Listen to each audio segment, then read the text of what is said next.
In the 1950s, the race to space was not just about discovery, it was about fear, power, and the terrifying question of who would control the sky above us.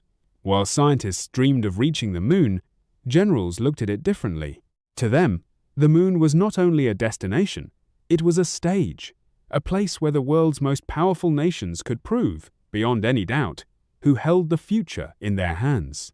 And in the shadows of the Cold War, one idea rose from the edge of imagination into the realm of serious discussion. What if humanity detonated a nuclear bomb on the moon? It sounds like science fiction, but the madness of the space race made the impossible feel strangely practical. A flash on the lunar surface, bright enough to be seen from Earth, would have been the ultimate message. Not a speech, not a treaty. A blast of light written across the night sky.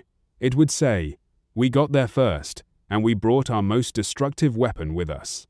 But the moon is not a battlefield. It is silent, ancient, and untouched by human conflict.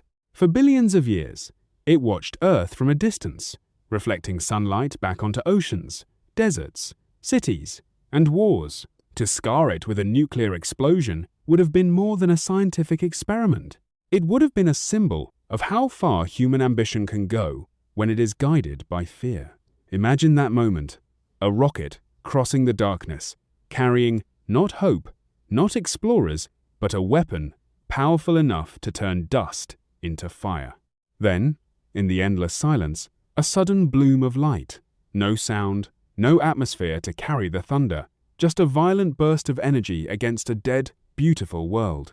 And then, darkness again. The plan was never carried out. History chose footprints instead of fire. But the fact that the idea was even considered tells us something important. The space race was inspiring. Yes, it gave humanity its greatest leap. But behind the wonder was a haunting truth. Sometimes, our dreams of reaching the stars are followed closely by our oldest instinct to dominate them.